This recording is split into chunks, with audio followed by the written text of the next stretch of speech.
क्या आपकी आज ही बीटा एचसीजी की वैल्यू आई है और आप उस रिपोर्ट को समझ नहीं पा रहे हैं? तो आज बात करते हैं बीटा एचसीजी की नॉर्मल वैल्यू क्या होती है, लो वैल्यू क्या होती है और उसको कैसे बढ़ा सकते हैं या नहीं बढ़ा सकते हैं, और बीटा एचसीजी से संबंधित जो ये एचसीजी इंजेक्शन होता है इसके बारे में हम आखिरी में बात करेंगे। तो बीटा एचसीजी प्रेगनेंसी हार्मोन होता है, ये रिलीज होता है भ्रूण से, एम्ब्रियो से। तो जब एम्ब्रियो अटैच होता है यूट्राइन लाइनिंग में, इसका रिलीज होता है फीमेल बॉडी में। तो एक फीमेल बॉडी में ब्लड टेस्ट से हम इसके लेवल्स को डिटेक्ट करते हैं और यही हार्मोन यूरिन में रिलीज होता है, तो वो प्रेगनेंसी टेस्ट किट पे पॉजिटिव हमें दिखाता है। बीटा एचसीजी की वैल्यू कुछ इस तरीके से आती है, <5, जिसका मतलब क्लियरली नेगेटिव है। और यदि ये वैल्यू 25-30 से ऊपर रहती है तो प्रेगनेंसी किट में भी पॉजिटिव आता है, क्योंकि किट की अपनी एक क्षमता है इस लेवल को डिटेक्ट करने की, और वो 25-30 के करीब रहती है। अगर लेवल्स हमारे 5 और 25 के बीच में है तो ये बीच के से वैल्यूज होती हैं और इनको आगे फॉलो अप करने की ज़रूरत है। तो बीटा एचसीजी की क्या वैल्यू होनी चाहिए जब आप अपना पीरियड मिस करते हैं, या जब आईवीएफ के एम्ब्रियो ट्रांसफर के बाद आप अपना प्रेगनेंसी टेस्ट करते हैं बीटा एचसीजी का? आमतौर पे अगर 28 दिन की साइकिल है तो जिस दिन आप अपना पीरियड मिस करते हैं उस दिन बीटा एचसीजी की वैल्यू करीबन 100 होनी चाहिए।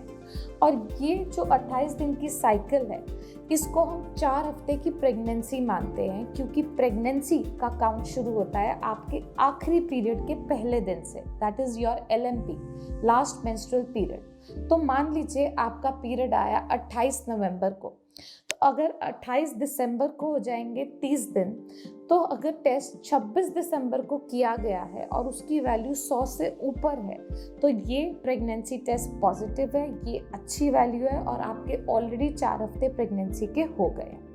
बट अगर इसकी वैल्यू कम है तो क्या कारण हो सकते हैं?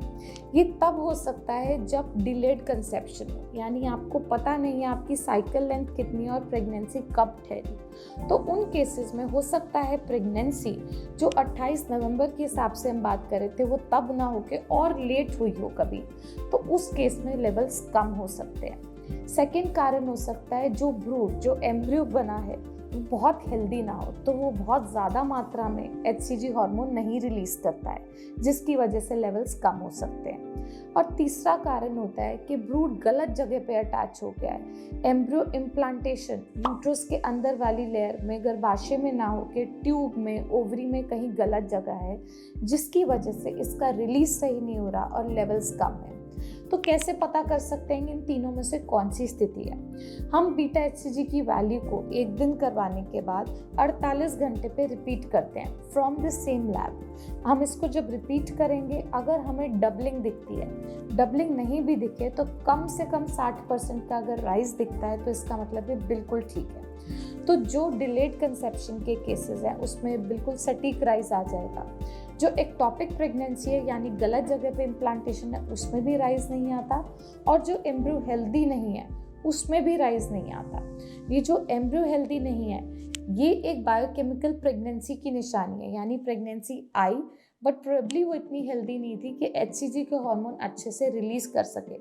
तो एक तरीके का ये मिसकैरेज ही है जो अल्ट्रासाउंड से भी पहले हो जाता है, और इसमें लेवल्स जो है या तो राइज नहीं करते या फॉल करते जाते हैं और ब्लीडिंग स्टार्ट हो जाती है, जिसको लोग डिलेड पीरियड समझते हैं। अब क्या हम किसी तरीके से एचसीजी के हार्मोन को बढ़ा सकते हैं? देखिए, बहुत बार जब भी ब्लीडिंग होती है मार्केट में अवेलेबल एचसीजी इंजेक्शन लगा देते हैं कुछ लोग, तो उससे ये हार्मोन फॉल्सली बढ़ते हैं। ये प्रेगनेंसी को ना हेल्दी कर सकते हैं ना सही जगह पे एस्टैब्लिश कर सकते हैं, बस सिर्फ वैल्यू जो रिपोर्ट में आई है उसको बढ़ा सकते हैं। तो इसको लगवाने का कोई फ़ायदा नहीं है, इससे प्रेगनेंसी सही बढ़त नहीं हासिल करती है, ये डूबियस या फॉल्स रिपोर्ट का कारण बनते हैं। आपके जो भी एचसीजी के लेवल्स हैं उनको फॉलो अप करके पता कर सकते हैं ये कितने सही हैं और कितने गलत हैं, और इंजेक्शंस व्यर्थ लगा के इसको नहीं बढ़ा सकते, पर सपोर्ट के ज़रूर इंजेक्शन दिए जा सकते हैं।